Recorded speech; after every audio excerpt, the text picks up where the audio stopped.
Only nitrogen की बात करें, नीचे करेंगे, आप साथ में मत करना, आप नीचे करोगे, इसके नीचे, ठीक है। कॉपी में नीचे लिखना, साथ साइड पे मत देख, किचड़ पिचड़ सा बन जाएगा, नोट्स अच्छे नहीं बनेंगे। नाइट्रोजन में 2s2 2p3। आप मुझे सोच के बताओ कि अगर ये गेन ऑफ 3 इलेक्ट्रॉन करें तो हम कहेंगे -3। ये तो आपको पता चली गया। तो आपके पास ammonia is the example. For example ammonia, we have ammonium. इन दोनों में नाइट्रोजन क्या है? Nitrogen is -3 -3। समझ आ गया? पहले देखो ये ठीक है, यहां तक समझ आया तो आगे चलो। अगर नाइट्रोजन N2O बना ले,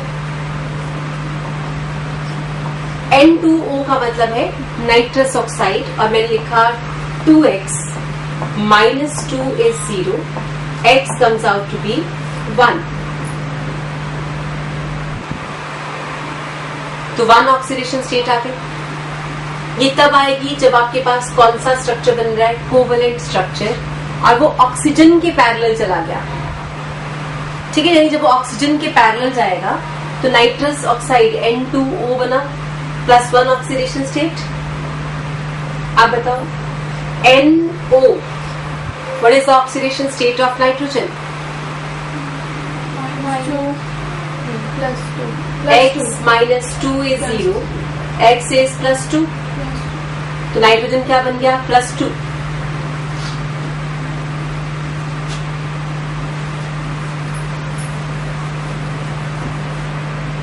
Now we have another example, N2O3, N2O4, N2O5। निकालो जरा oxidation states.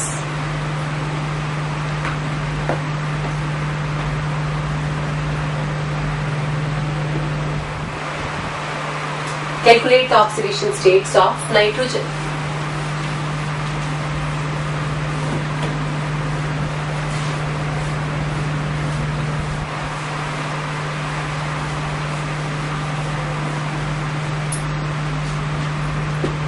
This is 2x -6 is 0, x is 3. 2x -10 is 0, x is 5. 2x -8 is 0, x is 4. तो नाइट्रोजन के केस में आपको ये सारे आंसर्स मिले। अगला एग्जांपल देखो, नाइट्रिक एसिड। निकालो nitrogen. Nitrous acid H2N2O2, hyponitrous acid.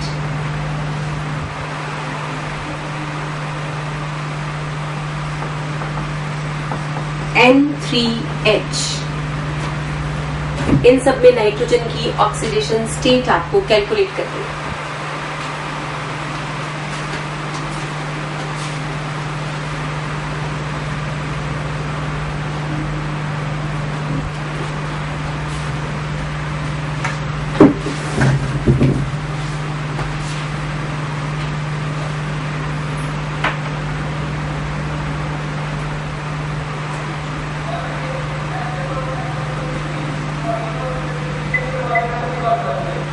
एक मिनट बच्चे, हाँ जी बोलो।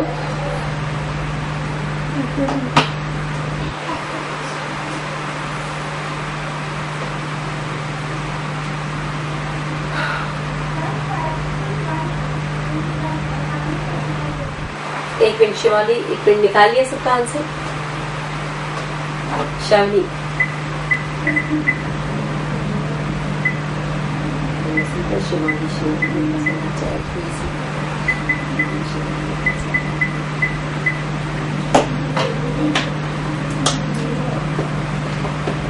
समाना सेंटर, आर यू कनेक्टेड? हाँ करेक्ट हो गए ना आप लोग। आप पूछो क्या क्वेश्चन पूछ रहे थे? एक मिनट वॉल्यूम बढ़ा रही हूँ। हाँ बच्चे बोलो।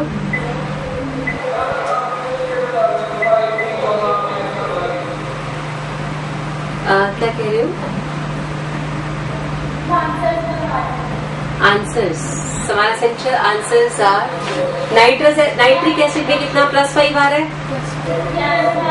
नाइट्रस में, और हाइपोनाइट्रस में 1, और NaCH में -1/3। ठीक है जी, करेक्ट। यहाँ पे आपका आंसर आया +5 +3 +1, और यह आ गया -1/3।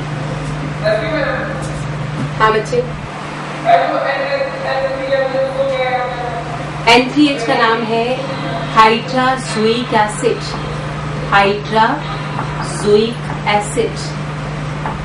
NaCH is called hydrazoic acid. अच्छा रिड्यूसिंग एजेंट है, कहीं पे हमें H डालना हो हम इसको यूज करें, रिड्यूसिंग एजेंट। हाँ जी बेटा,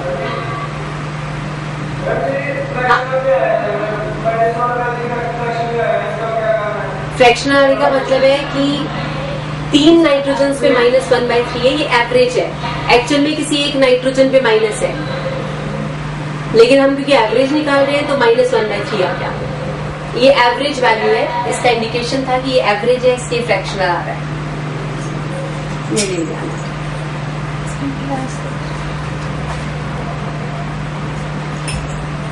हाँ जुड़े, यहाँ तक क्लियर हो गया नाइट्रोजन की oxidation states.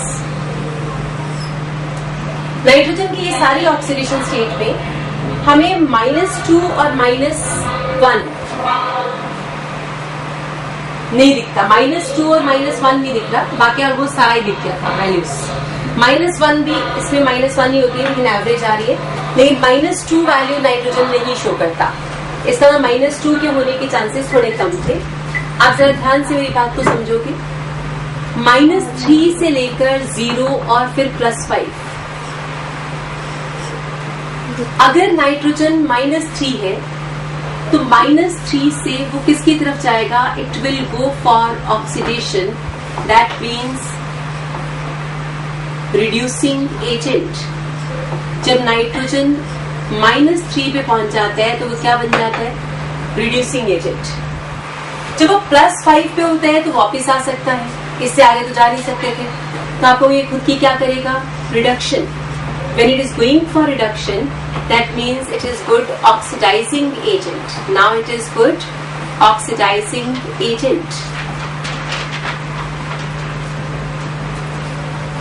So now we are having -3 to +5. When a value is -3 is a reduction oxidation state from which we can go forward. हम -3 से ऊपर की तरफ जा सकते हैं।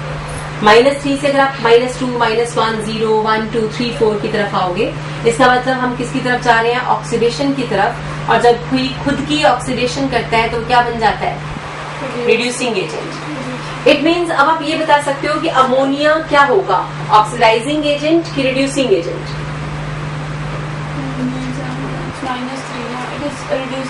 Ammonia is a reducing agent, ये ऑक्सीडाइजिंग एजेंट हो ही नहीं सकता। नाइट्रिक एसिड क्या होगा, ऑक्सीडाइजिंग एजेंट, ठीक है। N2O5 क्या हो सकता है, oxidising agent.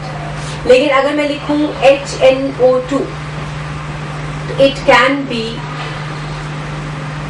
Oxidising agent and reducing agent both. तो जैसे आप मिडल किसी ऑक्सीडेशन स्टेट पे पहुंचोगे तो वो दोनों तरह से एक्ट कर पाएगा।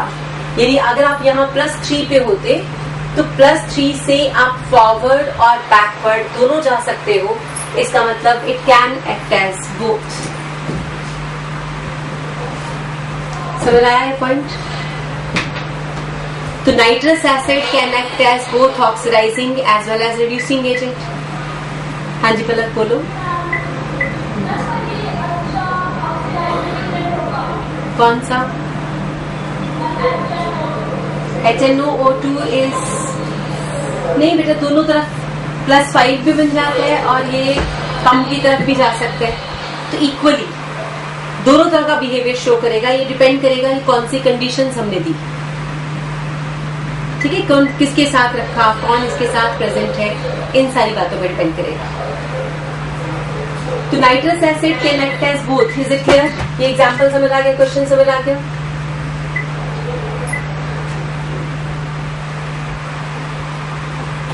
Nitrous acid can be converted to HNO3 plus NO.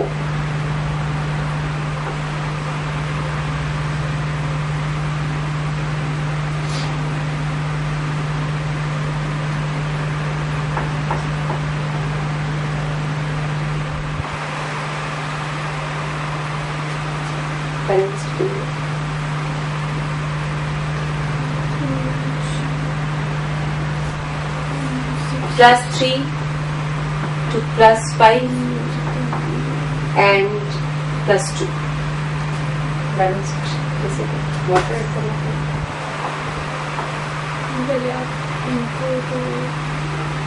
nitrogen. Balance हो गया? balance हो गया, oxygen 6. तो nitrous acid can be converted to nitric acid plus NO plus water. इसका मतलब ये हुआ कि nitrous acid can go for, ये किस चेंज के लिए जा रहा है? खुद की ऑक्सीडेशन भी कर रहा है और खुद ही की रिडक्शन भी कर रहा है। इट मीन्स जो बीच में प्रेजेंट होते हैं वो डिस्प्रोपोर्शनेट हो जाते हैं। तो nitrous acid is going for disproportionation. Nitrous acid is disproportionating. Disproportionation याद आया? Self oxidation and reduction. जब कोई स्पीसीज अपनी ही ऑक्सीडेशन कर रही हो, अपनी ही रिडक्शन भी कर रही हो, तो उसे बोलते हैं disproportionation. Oxidation and reduction is going for the same species.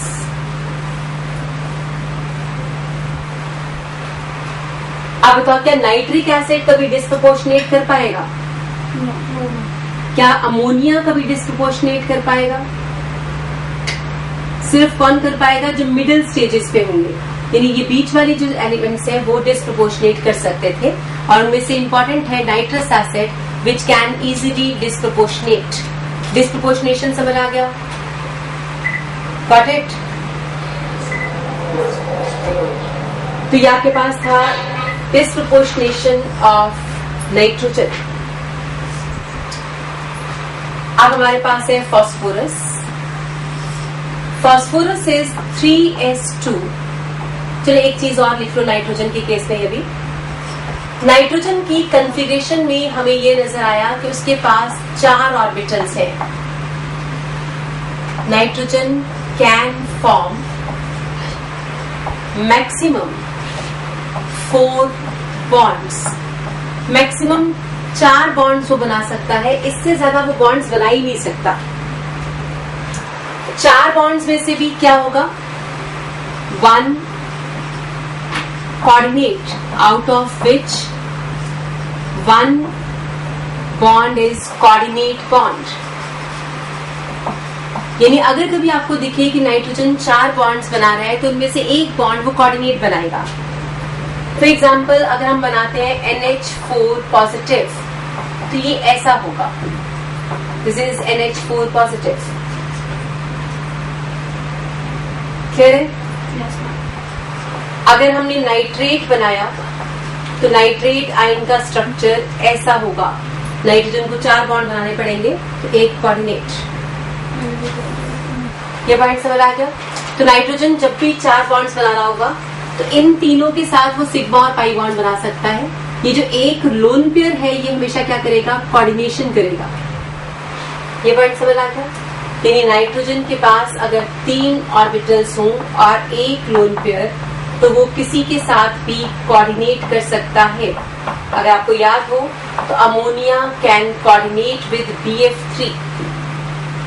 तो ये सारे एग्जाम्पल प्रूव करते हैं कि नाइट्रोजन 4 बॉन्ड से ज्यादा कभी नहीं बनाएगा, और जब भी उसकी बॉन्डिंग होती है तो आप उनमें से एक को कोऑर्डिनेट शो कर सकते हो। ठीक है, 4 से ज्यादा बॉन्ड कभी नहीं बनाएगा। यानी अगर आपने नाइट्रोजन के 5 बॉन्ड बनाए तो ऑक्टेट रूल वायलेट हो जाएगा। हम इसको ऐसे कहते हैं कि nitrogen can not expand it's octet. Nitrogen can not expand it's octet, ये 8 से ज्यादा इलेक्ट्रॉन अपने पास रख ही नहीं सकता।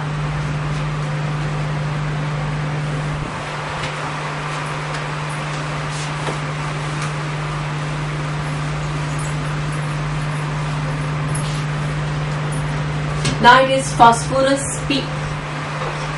Phosphorus is 3s2 3p3.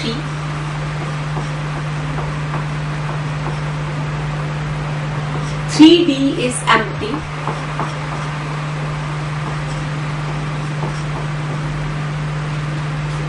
यहाँ पे because D is not available, हम कहते हैं नाइट्रोजन अपनी ऑक्टेट नहीं एक्सपैंड कर सकता, 8 से ज्यादा इलेक्ट्रॉन नहीं रख सकता, 4 से ज्यादा बॉन्ड नहीं बना सकता, तो उसकी लिमिटेशन है। उसकी प्रॉब्लम कौन है कि उसका डी ऑर्बिटल नहीं है उसके पास। हाँ जी बेटा बोलो।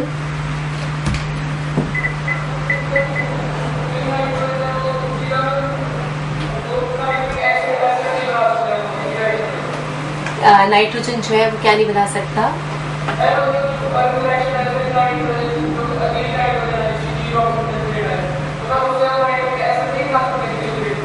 बना सकते हैं। नाइट्रिक एसिड में भी 4 ही बॉन्ड्स हैं।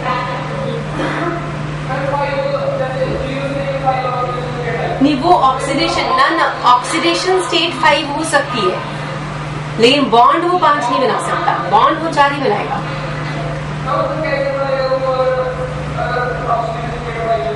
ऑक्सीडेशन स्टेट 5 होने का मतलब होता है कि उसने 5 इलेक्ट्रॉन किसी ऐसे के साथ शेयर किए जो इलेक्ट्रोनेगेटिव था। 5 इलेक्ट्रॉन शेयर किए ना, जैसे 3 तो किसी के साथ कोवेलेंट शेयर कर दिए, ये दोनों भी किसी के साथ शेयर किए, तो जब ये दोनों इलेक्ट्रॉन भी दे देगा किसी को, तो इस पे कौन सा चार्ज आएगा, पॉजिटिव ही आएगा ना, +5 हो जाएगा। यानी ये पांचों के पांचों इलेक्ट्रॉन शेयर तो कर सकता है, लेकिन पांचों के पांचों बॉन्ड्स नहीं बना सकता, बॉन्ड उसे 4 ही बनाने पड़ेंगे। ठीक है, समझ आ गया? ओके बेटा, नाउ फास्फोरस की बात करते हैं। फास्फोरस इस स्टेज में 3 बॉन्ड्स बना सकता है, 3 कोवेलेंट बॉन्ड्स। ये उसकी ग्राउंड स्टेट है। लेकिन अगर मैं उसको एक्साइटेड स्टेट पे ले जाऊं, एक्साइटेड स्टेट, तो एक्साइटेड स्टेट में वो अपने एक इलेक्ट्रॉन को ऊपर जंप करा देगा। Now it's 1 electron is in excited state. अब ये 5 बॉन्ड्स बना सकता है।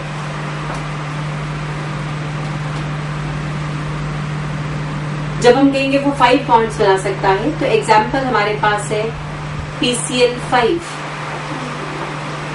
PbCl5 स्टेबल होता है, PbR5 इज नॉट स्टेबल। तो PCl5 is the example of 5 bond formation by phosphorus. अब यहाँ पे एक इंपॉर्टेंट क्वेश्चन बनता है कि PCl5 exist while NCl5 does not. क्या आंसर दोगे? Because nitrogen cannot form 5 bonds, absence of d orbital. ठीक है, कर लोगे इस क्वेश्चन का आंसर?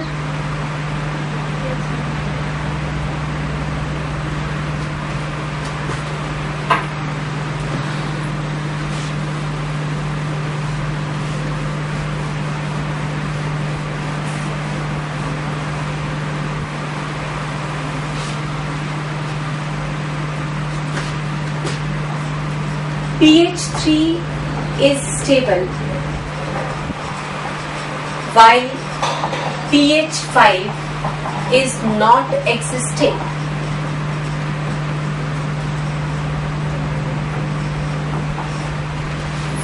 बताओ क्यों?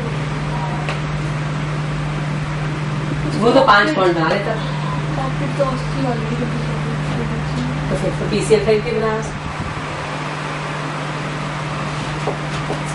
यानी आपने ये कह रहे हो ना, फास्फोरस कैन एक्सपैंड इस ऑक्टेट। वो तो अपने का ही एक्सपैंड कर सकता है, वो अपनी ऑक्टेट को आगे ले जा सकता है, ये तो हम कह चुके हैं। आप मुझे बताओ, फास्फोरस हाइड्रोजन के साथ 3 बॉन्ड बनाता है, लेकिन pH5 नहीं बनाता। PCl3 भी होता है और PCl5 भी होता है। हाइड्रोजन के साथ ऐसा क्यों नहीं हो सकता? हाँ जी बेटा, एनीवन किसको आंसर समझ आ रहा है? ऑक्सीडेशन स्टेट निकालो जरा उसकी। pH3 में X निकाल दो और pH5 में X निकालो। -5 तो हो X plus 3 0, X is -3. X plus 5 0, X is -5. तो -5 ऑक्सीडेशन स्टेट क्या होती है नाइट्रोजन फैमिली की? Is not possible. क्या हुआ? नहीं, ये तो बोली थी -5 भी होगी। हाँ, आप यही -5 होगी। ठीक है।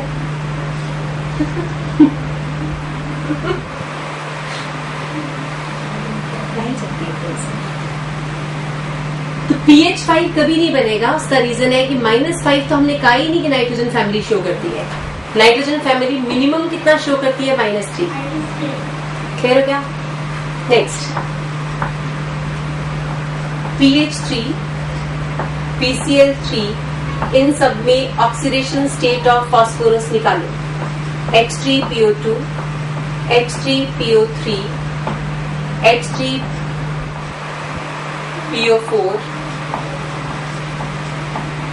P2O3, P2O5, P4O6, P4O10. Calculate the oxidation state of phosphorus. Calculate